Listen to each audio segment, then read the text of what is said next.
Everybody to the More Than Philly Sports Talk Show. My name is Zach Starr. Today is July 1st, 2020. A little weird to hear that time is flying. We are halfway done this year. Many people are not too fond of it, but hopefully a strong second half to the year. Gavin, how you doing today, man? Doing good.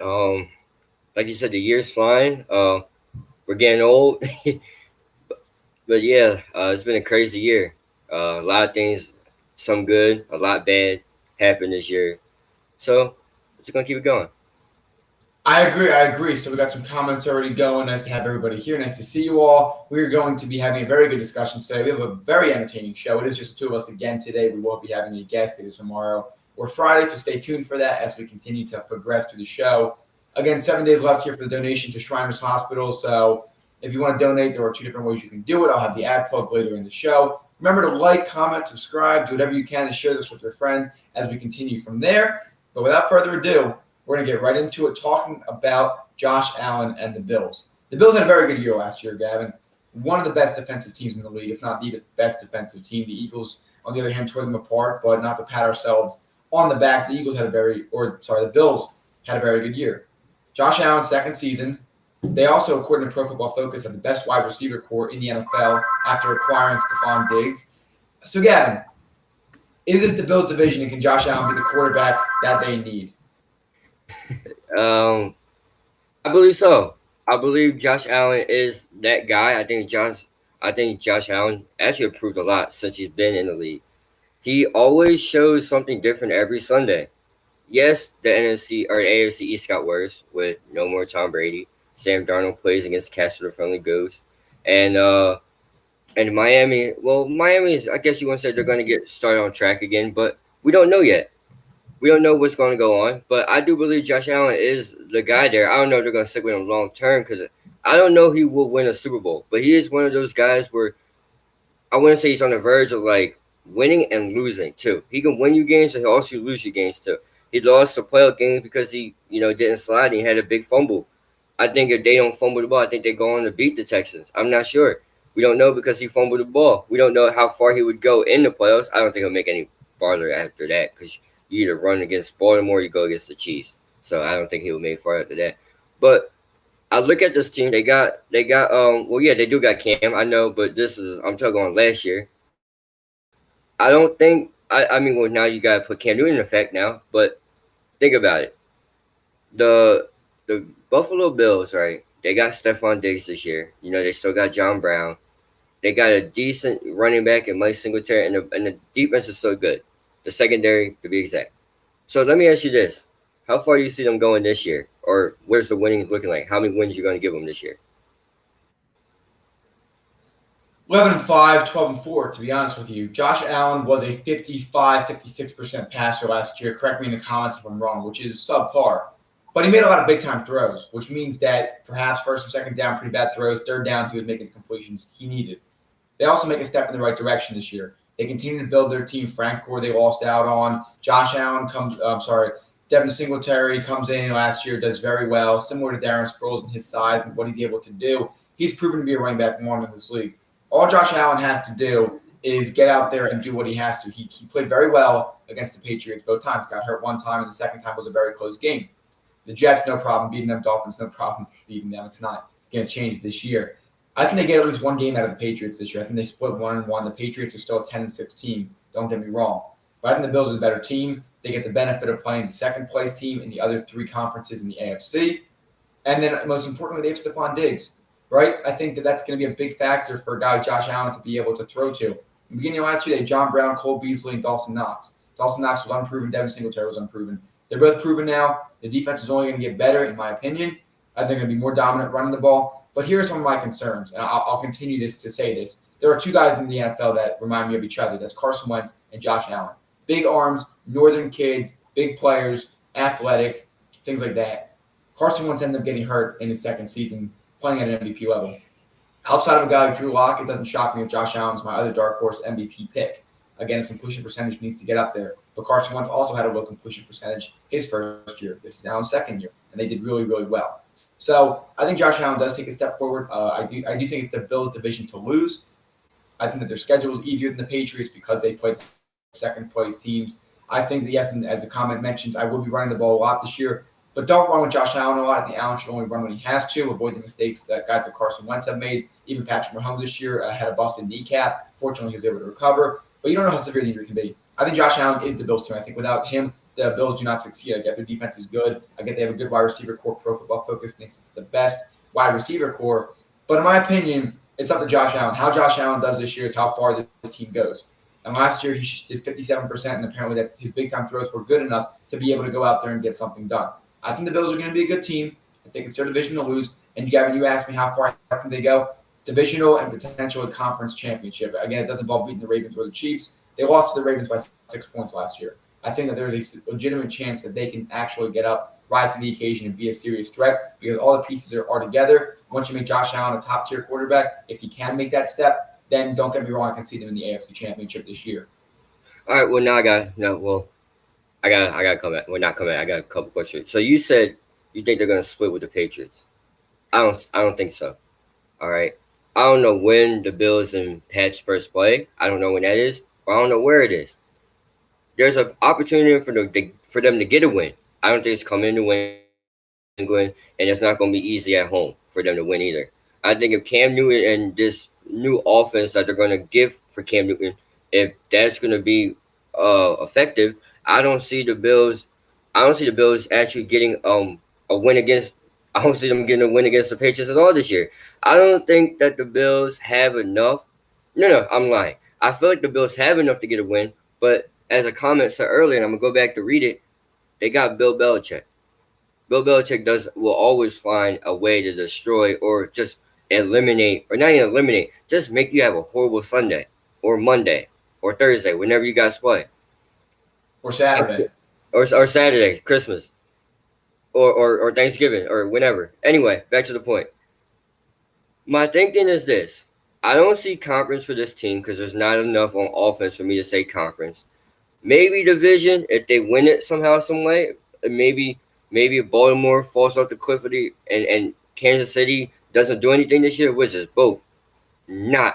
That is way far from happening. All right, we already know they're going to do something. The Bills won't go more than 500. Nah, they might go a game over 500. I give them 9-7, 10-6 maybe. They might repeat last year. I think the top two teams in the AFC North or AFC East, is going to be the Patriots and the Bills. And I only know because the Bills are suspect on offense. You don't know who's going to show up. Stephon Diggs goes missing. All right, Stephon Diggs, one game he's here, one game he's not here. And I want to go back and I have a question for you too. So, what do you think this Bills team has that you think they can get a game against the Patriots this year? They don't have an aging Tom Brady. They have a Cam Newton that has something to prove now. So where do you think they're going to get a win there? Last season, which the Patriots defense was better last year than it will be this year. Mark my words on that. The quarterbacks will have all day to throw. So getting back to that point, both games with the Patriots were one possession games all the way down to the wire. First one, Josh Allen got a concussion in. The second one, the defense got a big stop for the Patriots. But just remember this, and I'm going to get to the recent comment by Philly about Stephon Diggs in a quick second. The Patriots lost to the Dolphins in the final week of the season. The Dolphins. Their linebackers are gone. Their pass rushers aren't great. Julian Edelman's getting old. N'Keal Harry's going to be good. I agree with that. But they're not good enough. The O-line still struggles, and then Cam Newton scrambling, extending plays is going to be good for them. But from the other side of the ball, I'm not too scared of them. I think their run defense last year was bad. They're going to adapt this year. And the creativity that they're going to run too. Remember in the playoff game when John Brown threw the touchdown to Josh Allen with a Cowboys game where he threw it to their running back, Devin Singletary? I think that they are going to be able to pull off at least one game. Splitting is not going to be hard for them. Trust me. I think that they can even win both of them. I'll go out on a limb and say that. But I think that they are going to split. And then getting down here, Diggs hasn't gone missing. Kirk just didn't pass to him. Oh, we also had Adam Thielen, two legit number one receivers in this league. There's no one to compete with Stephon Diggs now. If Diggs is open, Allen's getting him the ball. And Allen, he's not the most accurate quarterback, but Diggs has a high catch radius. He'll be able to do that. So I think that's going to be a big factor. John Brown's not in Adam Thielen. Number one coverage Stephon Diggs is going to get. Last year, John Brown got it. I think John Brown's going to have a great year. Cole Beasley. Everything's in place. It's all about what Josh Allen does. And that's the question. Can Allen be the quarterback the Bills need? And I think that he does, and he will. Well, first of all, I want to go back to this comment. Yes, the Bills do have a defense. They don't have a complete defense, but they have a defense. They got a nice defensive line, and they got some nice people in the secondary, nice good players in the secondary. So I don't know about that comment now, but you're right. The Bills had some nice moments last year. You know, they did some things. I don't think it's going to take them all the way to the conference divisional. If they're lucky, with Josh Allen, but I think they're just another wild card team. One of those teams that that go 10-6. They have a rocky road in the regular season. They somehow make wild card and then they lose. Give or take, they might win. You never know. I think honestly it's one of those instances where we always like to say we just got to wait and see. So I'm actually interested to see, and hopefully we can come back to this and maybe your prediction's right, maybe I'm right, maybe comment section's right. I just gotta wait and see. We just got that's where we're at. No, I agree. They're a team that's a little bit unproven. But Gavin, closing remarks. What is the biggest X factor for the Bills in your opinion this year? It's going to be the man, Josh Allen, and how well he can connect with Stephon Diggs. We've seen it countless times. Pat Mahomes, Tyreek Hill, or Pat Mahomes when he didn't have Tyreek Hill, he has Sammy Watkins. It's not about having you have to have your true 1 and 2. John Brown, can he be his 2? He was his 1 last year. And then you also got to look at like guys like Eli Manning when he had OBJ, and then also like Carson Wentz. Well, you could say Alshon Jeffrey, I guess.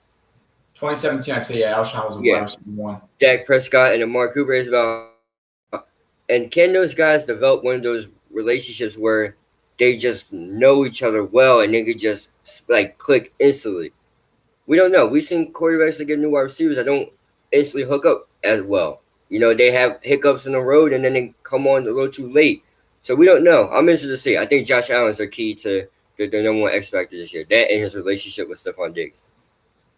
My biggest takeaway, and I see this a lot of the time with teams that are good offenses for 1 year and then kind of fall off, is the coaching staff, the play calling.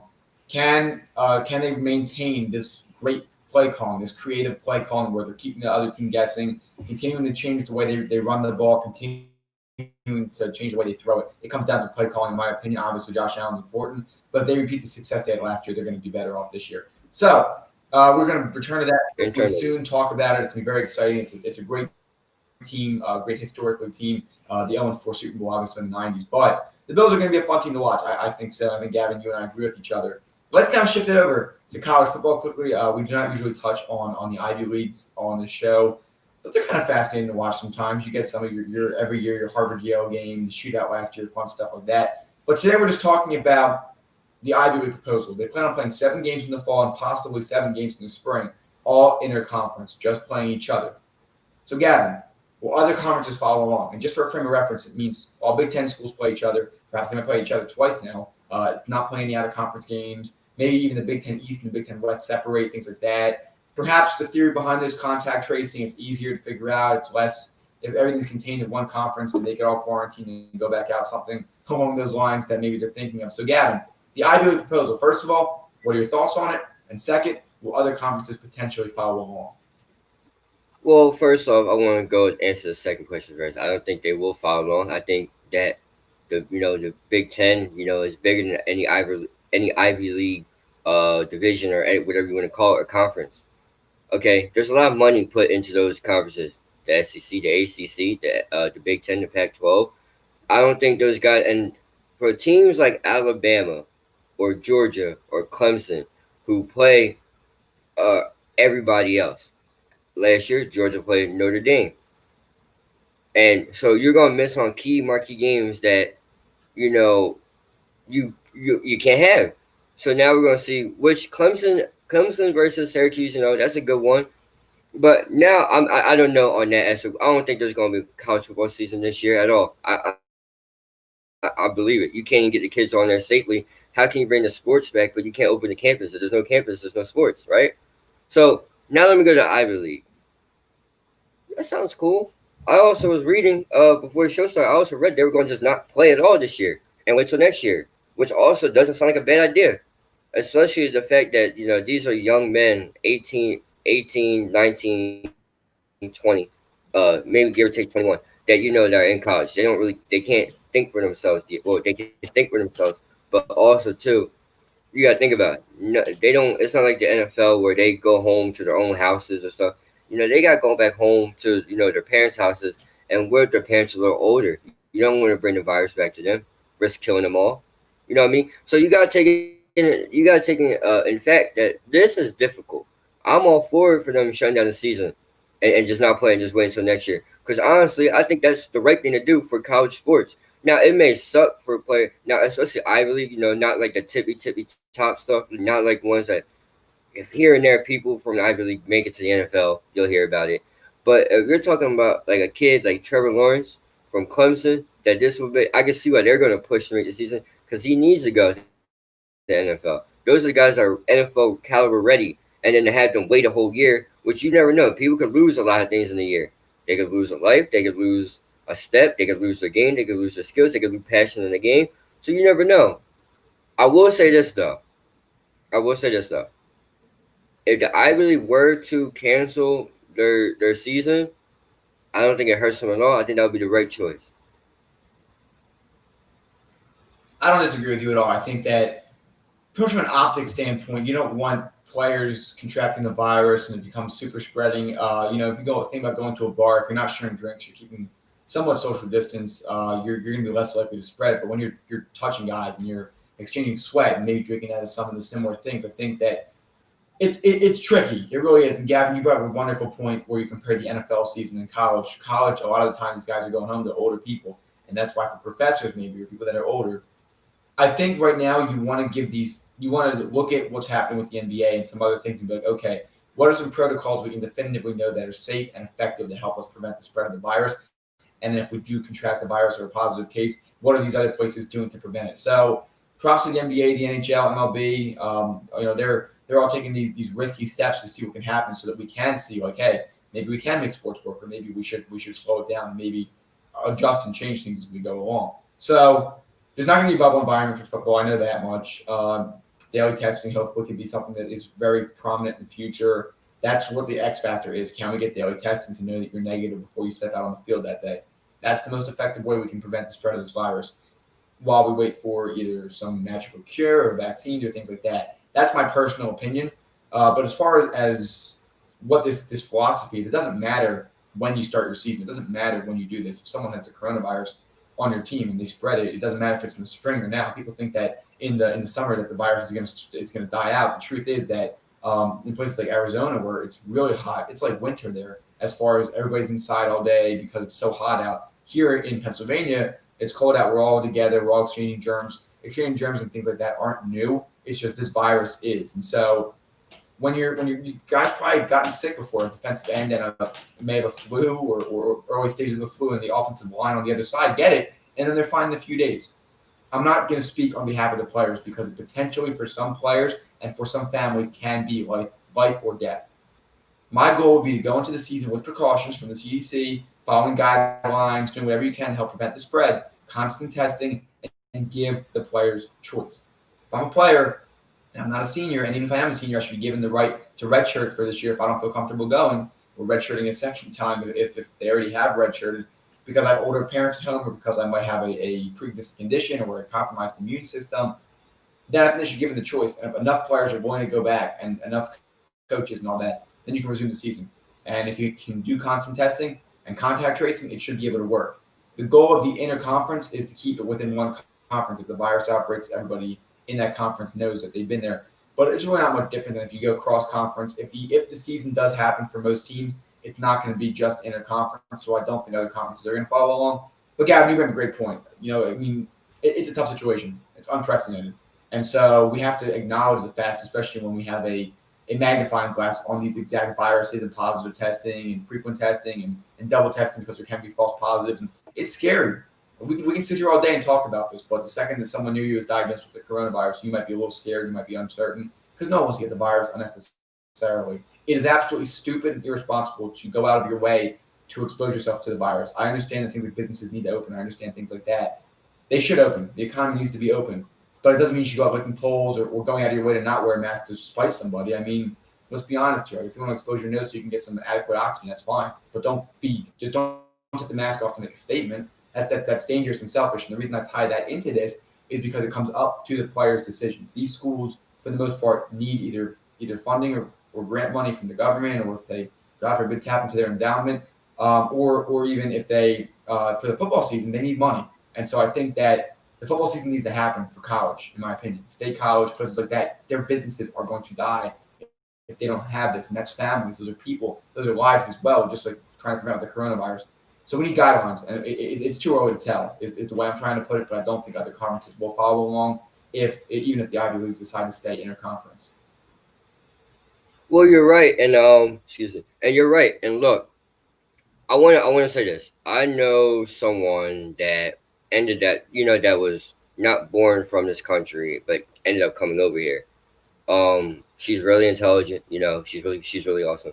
She ended up going back to her home country to during the coronavirus, and because her daughter said the U.S. wasn't doing it right, and her daughter was not wrong.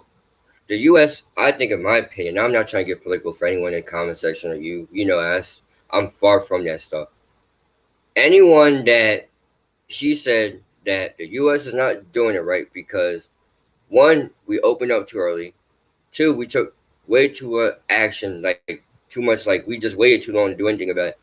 And three, it's crazy because like we still even like and we look at countries like Italy, they shut everything down. If it wasn't essential or if it wasn't going to the grocery store, you had your day to go there. If you didn't get to go that day, you had to wait the next day to go. And look at them. Their cases, as I don't know of, they're going down.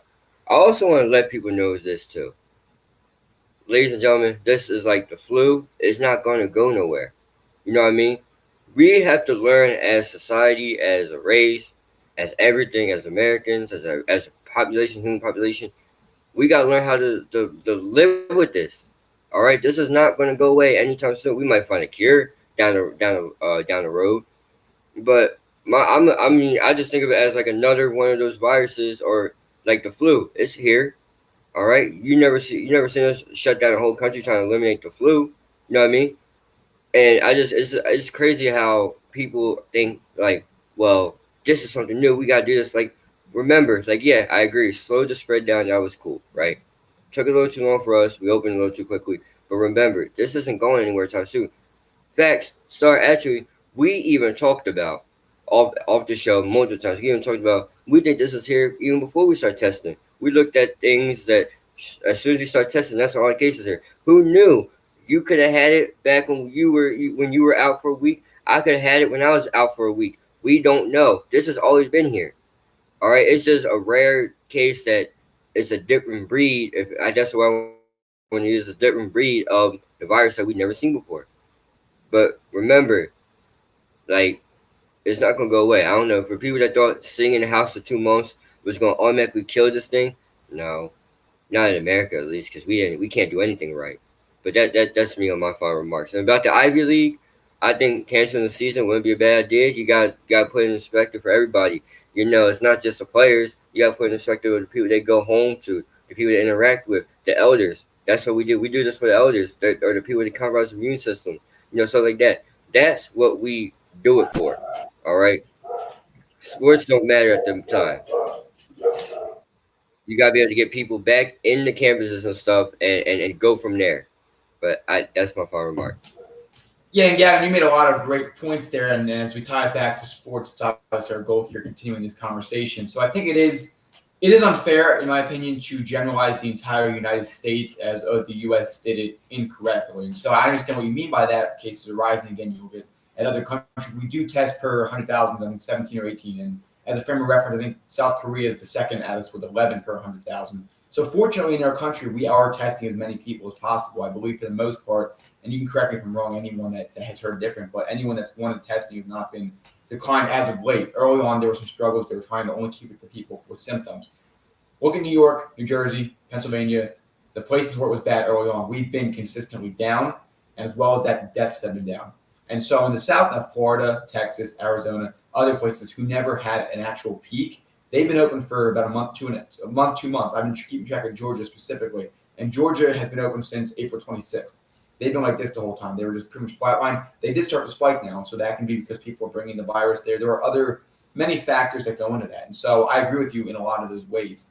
But here's what you got to put in perspective. It has to, at the end of the day, it comes down to safety, obviously, but it also comes down to people's ability to make their own decisions. I think that there are some backlash from sitting in your house all the time. And Gavin, you mentioned essential stores and all that. In Pennsylvania, we did that. And so hopefully that's what caused the downtrend, because we sacrificed 2-3 months of our lives, and many people have lost jobs and a lot of elements like that to slow the spread. So the goal from the beginning, and people tend to forget this for some reason, the goal from the beginning, we knew this virus was not going to kill 3%, 4%, 5% of the people like the Spanish flu did back in 1918, the flu pandemic that really hit Philadelphia very hard. We knew from the beginning it wasn't that lethal. Doesn't mean that it's not going to kill people. And we say all the time, like, oh, it's only X amount of people. Each person's life is very equally important. We agree tremendously on this. I think that the reason that everybody needs to put this in perspective is because there are things like missed cancer diagnosis, depression, other elements. According to statistics, 40,000 people die every time unemployment goes up by 1%. It's going to be skewed now because unemployment has taken a sharp increase. We need to be smart. We need to analyze science, but we have to think about the whole picture. And so I think that in reality, we have to just process this. Like, for example, the death rate in Florida and Texas is 5 times lower than that of New York. Okay, and the reason for that is because we know who's at risk. The goal from the beginning was to flatten the curve so we wouldn't overwhelm the healthcare system. We successfully did that in a place like New York. They gave them a whole bunch of different resources. They sent them away now because they don't need them. Here's the bottom line, and this is for everyone out there that's listening, and please share it with your friends because it's important. The economy, things like that, need to stay opened, but it needs to be done correctly. And by correctly, please, if you're a restaurant, if you're a small store that's living almost paycheck to paycheck, or if you're an employee working paycheck to paycheck, I feel for you. I really do. I hope you can really find ultimate success, and we as a country and a nation need to do better at treating you better and giving more respect. You need to be taken care of. You need to make sure you're wearing a mask, make sure people around you are wearing masks. Wearing a mask for a few months is not going to kill you. I know there's conflicting evidence out there about that. I'm totally understanding of it. You can keep your nose exposed, things like that. But if you're coughing, if you're doing things like that, keep it in the mask. Wash your hands. Do things like that are basic. Please, let's keep the country open. Don't close up everything again, because all you're going to do is just keep getting waves and waves and make it worse. Again, I'm not a scientist. I'm not speaking from that. I'm speaking on my opinion. But be smart. Don't unnecessarily spread the virus. If you know you're sick, please stay inside. You can afford to not go to a party on the beach for a weekend if you know that you're not feeling well. Please just be smart. Please be responsible. And that way we can start having sports come back. And yes, here as well, the younger people are the ones who are asymptomatic mostly, and we have to protect ourselves. We have to protect the older generations. At the end of the day, it comes up to the personal choice. Hopefully, in the next few months, we're looking at much positive. Again, looking at the numbers every day is going to be conflicting. Again, Gavin, we agree all the time. The media doesn't do much helping in anything for that matter. But let's stay united. Let's keep listening to science. Let's look at the real numbers. Let's look at the real data. Please be safe when you're out. Do whatever you can. Don't unnecessarily do things that spike. Don't be spitting on stuff. Wash your hands. That's basic stuff that we've been talking when we were young. And hopefully we can get through all this together. And tracing it back again on our final point here, talking about the coronavirus as far as sports. Let's do it correctly. Let's make sure that we do whatever we can. Because looking back on this, we want to make sure we can say that we upheld our end as a human race and doing everything we can together.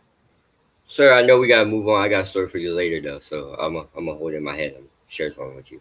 It goes on there. All right, sounds good, man. We'll definitely have a lot more to talk about. We're gonna have to do an extra segment at some point, just listening to our conversations and putting it on the YouTube channel. Little run back.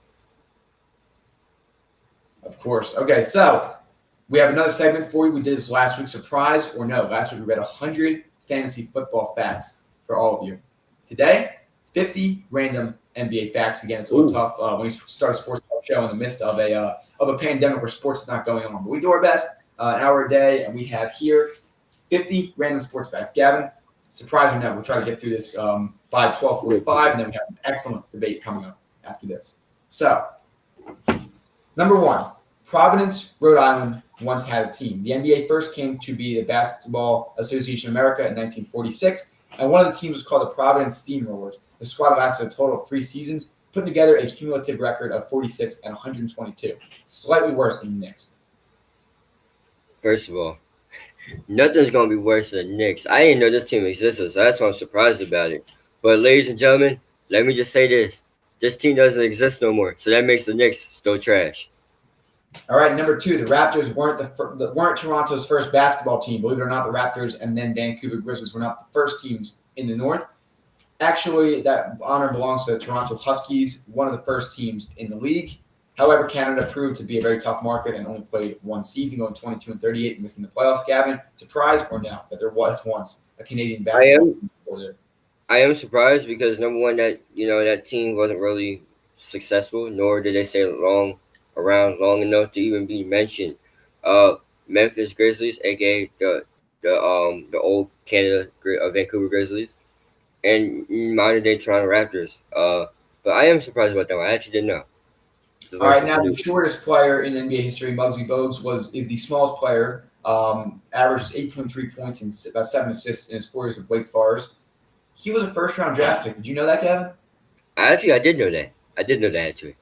Very inspiring for a 5'9" guy like myself to play. Coming in at 5'3", so you know what? If you can't score, get the assist. That's the number one rule. So next, Robert Parrish, a center who won 4 rings, 3 with Boston and 1 with Chicago, averaged under 20 points per game for his entire career. A center back in the day, only averaging 14.5 points per game. I am surprised by that a little bit. Not when he went to Chicago because I think he was part. Correct me if I'm wrong. Was he part of that Michael Jordan team? I think so. I'm not sure. Don't quote me on that. Anybody? Comment section, help me. I think it was late 80s, 90s, so probably should have been. Yeah, we'll just fact check that in the comments if anyone knows. But someone want to hit me with a fact check, that'll be fantastic. But I am surprised by that.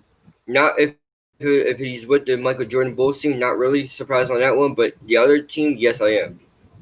Next, Shaquille O'Neal had a rap hit. I feel like I knew that one. A what? I didn't hear that. A rap hit. Rap. Oh yeah. Listen, I'm not surprised with it. Look, Shaquille O'Neal be getting down, y'all. He be getting club DJ Shaq. I think his nickname is. So he did a lot of things in his career. That you know what? Best center of all time. No debate. No debate.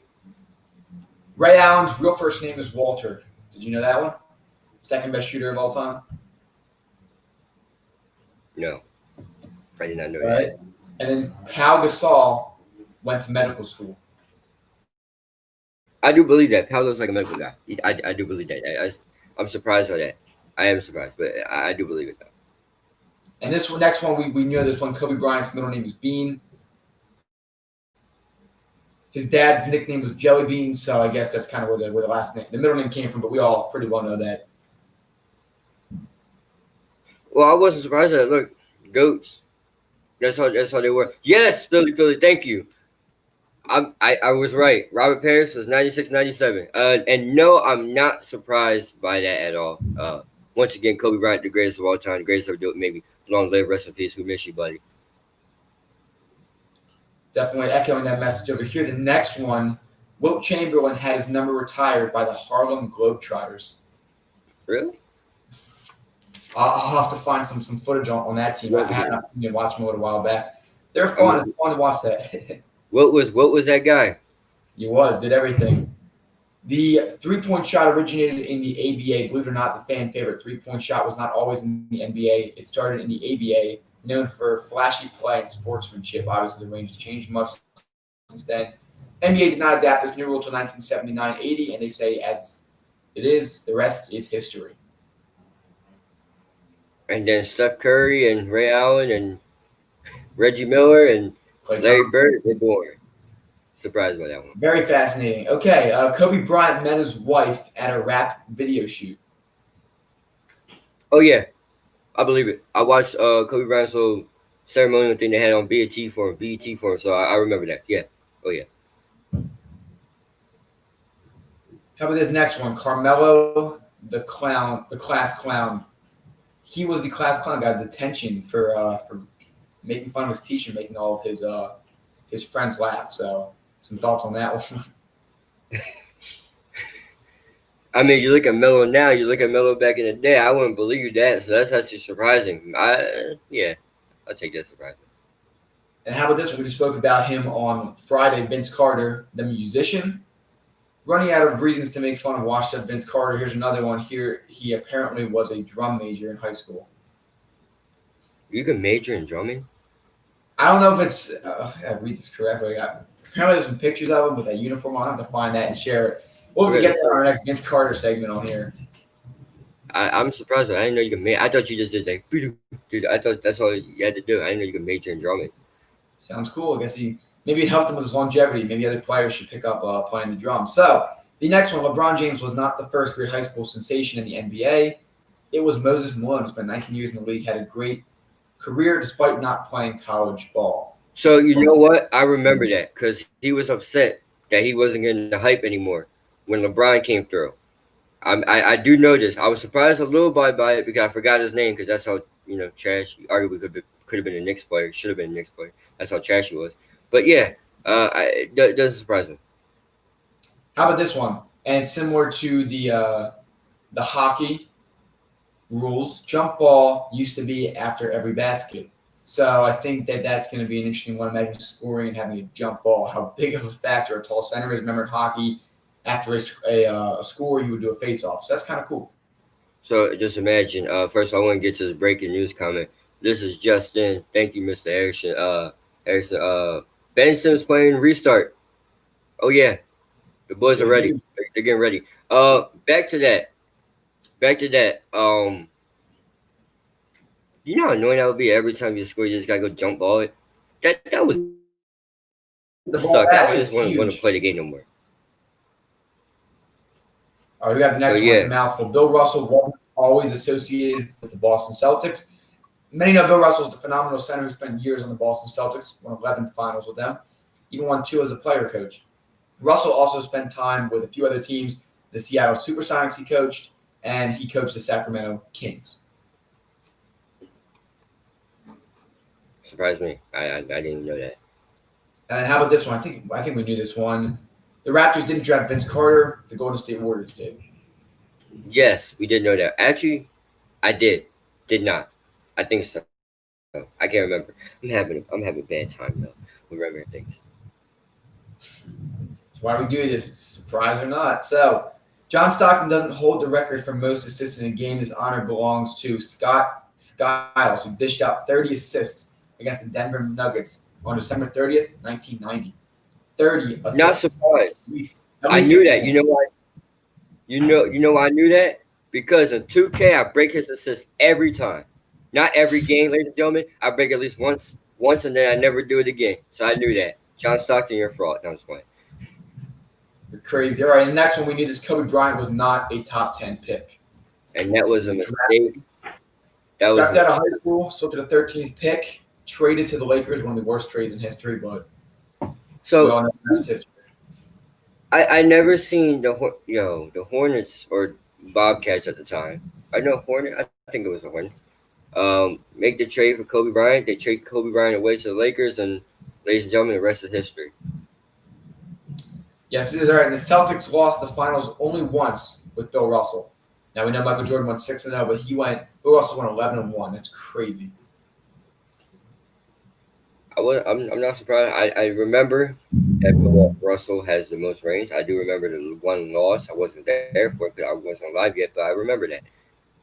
And because of it, he got hurt in Game 3. So maybe that's something to do with it. So you think if Bill Russell doesn't get hurt, he goes 12-0? Wouldn't surprise me if it was Game 3. Yeah, I think so. So getting on now to another historic center, Wilt Chamberlain, the only rookie to lead in scoring. Wilt averaged 37.6 points that year playing for the Philadelphia Warriors. He also had 27 boards per game. 37 and 27. Crazy. Not surprised. Wilt was that dude back in the day, and there was no other center to really stop him. Wilt said, I'm the big dog, and everybody going to answer to me. Every miss shot, he grabbed it and put it right back up. So Wilt's that man. 101 will always live forever. Here is the next one. The game with the largest margin of victory involved the Cleveland Cavaliers. The date was December 17th, 1991. And the Cavs dropped the hammer on the Miami Heat, 148-80, a 68-point victory. Wow. In 1991, I wonder how many 3-pointers fell in that game. Well, first of all, I heard that. I heard that last shot, and look at the, and we can always argue this, but it's not the GOAT debate, so I'm gonna wait on it. I will say this though, that's crazy, but also it didn't matter because Michael Jordan won. All right, cool. So we're going to move on to the Celtics dynasty. Now, the Celtics won a title in the 80s without Bird or Parrish as final MVPs. It went to forward Cedric Maxwell. Over the course of games 3, 4, and 5, he scored 71 points and provided a valuable spark outside the Boston's big three, Larry Bird, Kevin McHale, and Robert Parrish. 71 points in 3 games. That's pretty big for a role player. For a player that has no high expectations, but just to do what he's been doing all year, that is pretty good. Good for him. That's surprising. I actually didn't know that. Next one, the Oklahoma City Thunder do have a championship in their history. They won the title to Seattle Supersonics back in 1979. Gavin, will the Thunder ever win a championship as the Thunder? The last great team was James Harden, a young James Harden, a Kevin Durant, and a Russell Westbrook. Now, will they win one in the future? Probably. They probably will. Every team has a chance to win one in the future. Will they win one in the next 3 years? No. All right. Will they be better than the Knicks the next 3 years? Yes, they will. The Knicks suck. And I will continue to argue that point. Right? Automatic. Next one. You're better than the Knicks, yeah. Isaiah Thomas, the Detroit Pistons won, scored 16 points in 94 seconds and still lost. His Detroit Pistons were facing the New York Knicks in the 5th and deciding game in the first round of the 1984 playoffs, and he accomplished his feat to force overtime. Unfortunately, the Knicks held their ground and went on to win. 16 points, 94 seconds, 1 series loss. That's impressive. Klay Thompson scored 60 points in 3 quarters on like 19 dribbles. So that is impressive for everybody. Going back to Isaiah Thomas, back in the day where the 3-point shot wasn't that huge, Zach, quote unquote, will always argue at me. But still, that's pretty impressive. And the Knicks are in the playoffs? Wow. It's crazy. I guess so. It's crazy. Next one, Allen Iverson holds the record for most steals in a playoff game. Against the Orlando Magic in 1999, he accounted for 10 steals. I'm actually not surprised by that one. I already knew about that one. That was pretty amazing. But you know what did surprise me though? Well, actually, that didn't surprise me. Doesn't surprise me, but that forget that. Never mind. Next one, do you know who has the best free throw percentage in NBA history? Is it old school or new school? It's an older guy. It's not Ray Allen or Steph Curry, not Klay Thompson, not Steph Curry. I actually don't know this one. The top spot belongs to former Cleveland Cavaliers guard Mark Prince, who finished with a 90.4% from the check. That's correct, as they used to call it. Wow. Crazy. I want to go back to this Crazy comment. how- Allen Iverson D was underrated. I agree. I think pound for pound, he was one of the best players of all time, considering his size. So, it's I it's can't. great. I wonder if there's any more on the line for Allen Iverson. I can't ask you that question, but I was about to start something. But never mind. I'll wait. I'm gonna wait for. I'm gonna ask you all Does there. it involve Michael Jordan or LeBron? I'm not. All right, you know what? Is it No. LeBron? It involves. It LeBron involves where James? you put Allen Iverson. Huh? Okay. We'll get there. We'll continue that discussion. We have another guest coming on next week to talk more basketball. Dom was already on, but he'll be on next week to talk more. So we'll continue that conversation. All right, so next. The Heat are the only team to win both the dunk contest and shootout. 1995 All-Star Weekend, Harold Miner, a.k.a. Baby Jordan, took home the second slam dunk trophy while teammate Glenn Rice won the three-point shootout. That could have happened this year as well, actually, for the Heat. That's kind of funny. I was surprised by that actually. I actually didn't know that one. I really didn't know that one. I'm being generous here. I just didn't know that one. I got another one, interesting one for you. Dikembe Mutombo was an all-star rookie without winning Rookie of the Year. So that I didn't know that one. That's actually surprising. So to go back to that, actually, I didn't know he didn't win Rookie of the Year. I thought he did. He's an all-star, too. So the next one here is the Phoenix Suns had a 10-game winning and losing streak in one season. That doesn't surprise me. I kind of hope it was the Knicks, but not surprising. It's crazy. And so just one comment from Philly on Basketball Reference does say Steph Curry, Steve Nash, and Mark Prince. I will double check that and trace back here. Thank you for the fact check. We will, if there's anything else, definitely let us know so we can make sure we're delivering the best information possible. So the next one, Tony Kukoc was known as the Pink Panther. Little strange, but I can see it, I guess. I guess I can. We know Tony Kukoc for the game winner shot, and we also know him from the documentary as the guy that Michael Jordan and Scottie Pippen didn't like at the time in the summer of '92. So, yeah. And the next one, Charles Barkley only played 2 years of high school basketball. He was cut from his freshman and sophomore year. That's a surprise. I didn't know that. I didn't know that. One. The Celtics and the Knicks are the only teams to have never moved. I actually believe that. I knew that actually. Obviously because the Boston Celtics look down the line history, there's been a namesake with the New York Knicks. Even though I said it once, I'm gonna say it again. The New York Knicks should be kicked out of New York in the Garden, but that's neither here nor there today. All right, and final 3 facts before we get to our final segment of the day. Wilt Chamberlain, not Bill Russell, had the most rebounds in a game. Gavin, do you want to guess how many rebounds he had? It's like 40. It's high. It's really high. It might be above 50. I think about. You know what? I want to say 50 or 70. 70 actually. First one you were close. Remember? 55 rebounds against the Boston on November 24th, 1960. You were 5 off at first and you jumped up. Oh, that's crazy. I can't believe I was 5 off. That's crazy. And then the final 2, number 1, Kareem Abdul-Jabbar was not the first pick in the draft. This one is a tricky fact. Kareem was indeed taken first overall by the Milwaukee Bucks. However, it was then by the name of Lou Alcindor years before he converted to Islam and changed his name. I apologize if I got that name wrong, but that's an interesting one. He was technically the first overall pick, but because of his name change, he wasn't.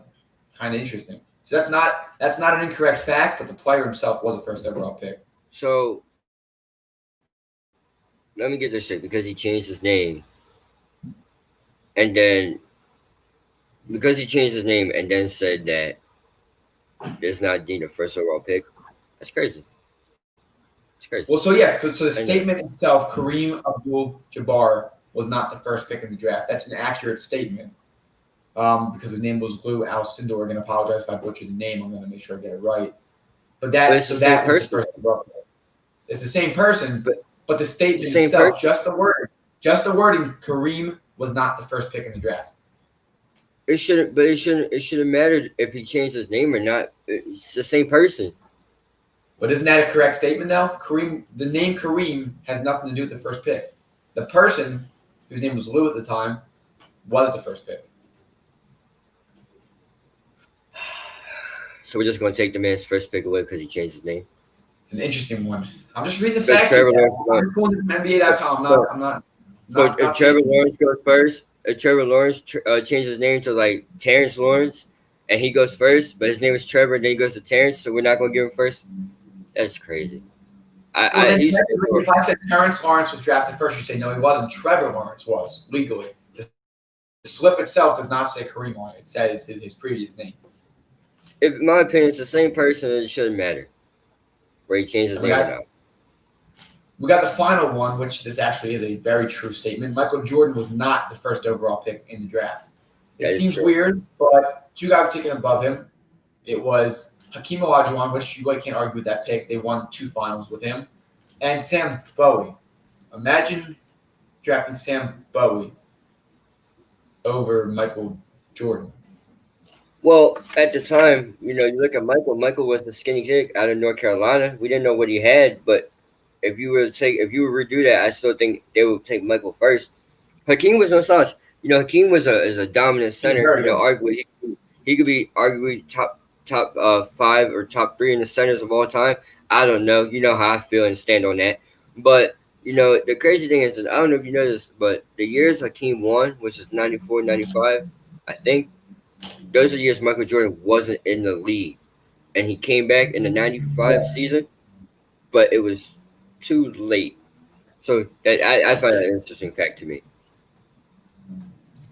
All right, everybody, thanks for tuning into that segment of Surprising. Now we're trying to do that at least once a week, at least while sports are still on a hiatus. Again, we do golf and NASCAR, obviously. We're going to do our best to report on the interesting elements of that.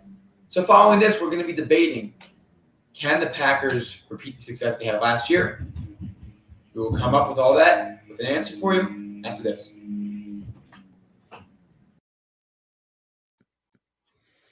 Would you like to know how you can support the More Than Philly Sports Talk Show? If so, head down to the comments on our YouTube channel. You will see 2 links there. The first is our Teespring, where you can see a wide variety of apparel products, including our signature product, the More Than Philly Sports Talk Show sweatshirts, offered in a variety of different colors, including gray, navy blue, and more. Finally, we have our Patreon page, where you can become a monthly donation member. 10% of all donations go towards an organization of our viewers' choice. We hope that you enjoyed today's episode, and if you can't donate, that's okay, because you can always. Again, folks, for those who haven't been tuning in or maybe came in late, we announced earlier, Shriners Hospital for Children, 7 more days, so let's get it. If you want a sweatshirt, t-shirt, I heard a couple of people have gotten them, have enjoyed them very much, so we're going to be getting ours in the coming week as well. So very exciting stuff from there. Gavin, final debate of the day here on Wednesday. We talk about the Packers a lot on the show, and you know how I feel about them. I will give you my point as well, but I'll give you the opening statement today. Will the Packers be better, the same, or worse than last season? Gavin, the floor is yours. I think they'd be the same. They didn't really make any outstanding upgrades to offensively to make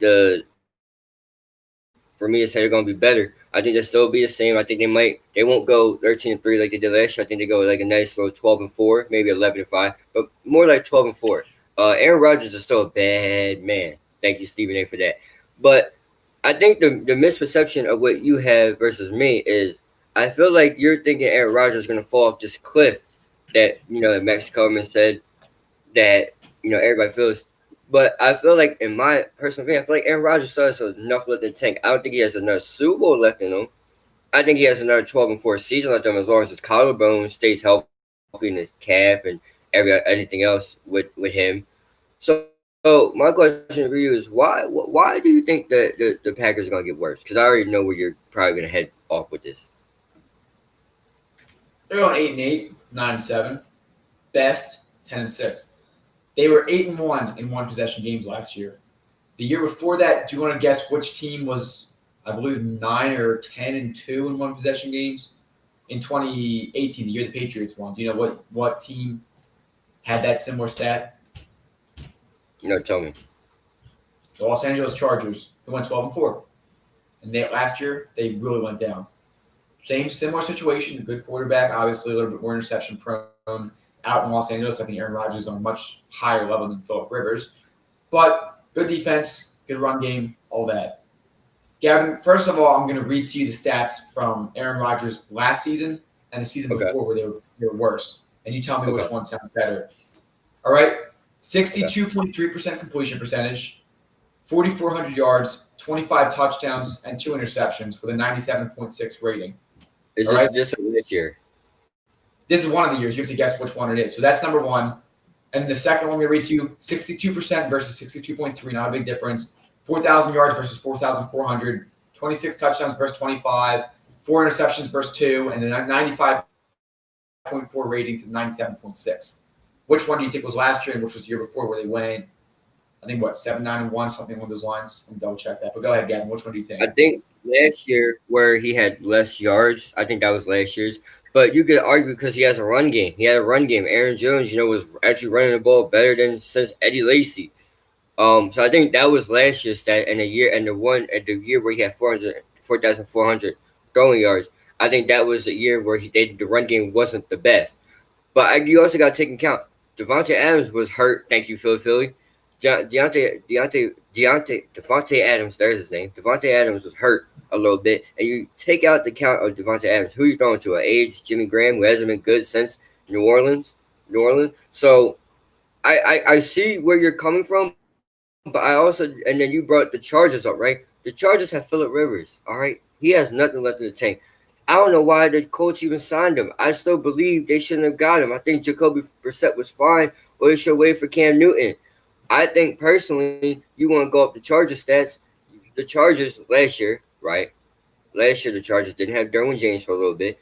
Melvin Gordon was being a really bad headache for them, and arguably Joey Bosa got off to a really bad start too. So my question for you is, where do you see that this Packers team is going to get up to like the Chargers? Remember, Aaron Rodgers is a little bit, I think, younger than Philip Rivers. Someone fact check me if you can. And also too, there's no distractions coming into the season except for the Jordan Love controversy. But Jordan Love can't walk a mile in Aaron Rodgers' shoes yet because Aaron Rodgers done a lot of things for this franchise. So where is this coming from? When a team in the NFL stays the same, they get worse. That's pretty clean cut. The defense is staying the same. I think they're going to get a little worse this year. You can run the ball on the Packers so easily. They're exposed. It's over. And end of the year, they struggled. They lost to the Chargers. Early in the year, they lost to the Eagles. They're not a scary team. Aaron Rodgers had no impact on that team whatsoever last year because the stats were near identical. The turnovers aren't going to ruin anything. Things like that aren't going to be factors. I think the defense slips. I think that the offense is less productive. The run game starts to slow down. The little things happen. Brian Bulaga's gone. The offensive line is significantly worse. You have quarterback controversy. You have all these problems there. I see them going at best 9-7 or 10-6. I see them taking a step back. The Vikings aren't better, so in reality, I think that the division's not that tough. I think that, frankly, if you look at this team, there's too many factors that can go wrong for them. And when there's so many unknowns, when there's so many things going wrong for this team, you need to be able to look at them and say, okay, what do we need to fix? You didn't go out and get the wide receivers that you need. You got Devin Funchess, I think, right? And he's been hurt. Maybe the other guy from Carolina as well. It was, but it's coming off an injury, and you bring in a bunch of guys who aren't really that productive. You get rid of Mercedes Lewis. You get rid of some of your other pass catchers. You draft a running back in the second round when you have an opportunity. They missed big. Aaron Rodgers had enough of it. Drama's going to start. He's going to lose the locker room. Matt LaFleur's already starting to slip with Aaron Rodgers, apparently. I think Aaron Rodgers has a personality problem and a leadership problem with such a young team. I think they're going to struggle this year, and I think they take a big step back. First of all, I want to say thank you to Philly for the fact check. Rivers is 38, Rodgers 36, 2 years. Now, back to this debate. Aaron Rodgers, right? You got to look at the talent he had around him since his glory day with Jordy Nelson, Randall Cobb.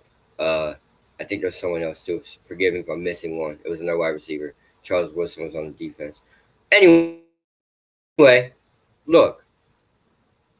Philip Rivers, right? If you want to go to Philip Rivers, you want to look at Philip Rivers, you can say, well, you had the pieces. What happened? Austin Eckler was running out of his mind.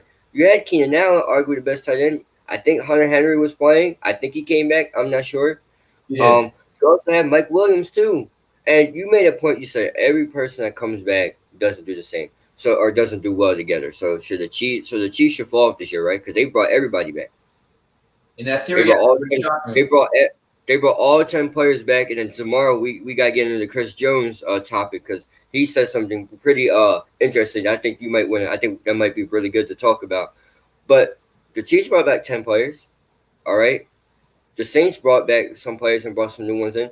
So I'm expecting, if you're by your calculations, right, the Chiefs should be worse next year, right? You really can't get better than being the Super Bowl champs. Let me just state this: the Chiefs won the Super Bowl.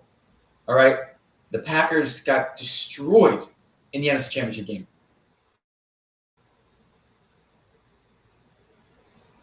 And so those are my points.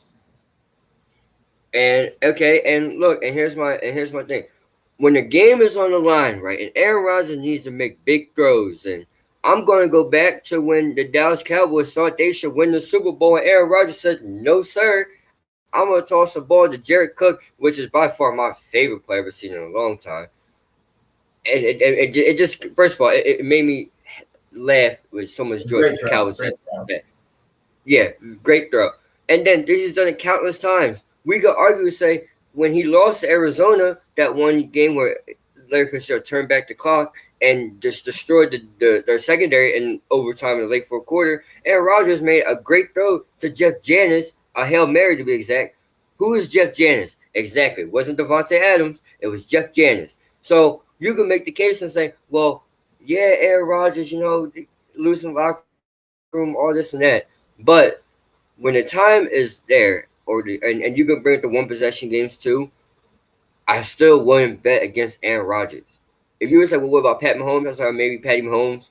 But if it's Aaron Rodgers, give me that guy. That guy's a bad man. He still is a bad man. He will always be a bad man. Plus, he hasn't shown me anything that makes me think, well, he sucks. Because he hasn't. Because every time I'm like, oh, maybe Aaron Rodgers is done, he does something Aaron Rodgers like, which is win like 11 to 10 games. He hasn't won a Super Bowl since he's been to a couple of NFC Championship games. But still, he's been to one versus the Seahawks, I think, where they lost. And he went to one versus Atlanta where he lost, and he went to one recently versus the 49ers where he lost too. That's still 3 NFC Championship games. He's been to 4 of them. He won a Super Bowl on a rookie deal. I know someone in the comment section before and a couple of shows ago brought that up, how rookie deals are important. My thing is for you, and I know we got to wrap it up, is I don't see your comparison. I don't see this whole 7-9, 6-10, or 10-6. I don't see that. I see 12-4. The Packers will go 9-7, at best 10-6. And it won't shock me if the Detroit Lions win the NFC North. I explained that before. I'm going to leave you guys on that one so that you can be more tempted to come back and watch the show tomorrow. Detroit Lions for the NFC North. Let's see what happens. Gavin, great to have you on the show today. Everyone that watched, thank you so much for joining. Remember to like, comment, subscribe. If you want to share with your friends, feel free to do so. The links are in the description. Thanks again, everybody, and enjoy the rest of your day. And we'll see you all tomorrow. See you tomorrow.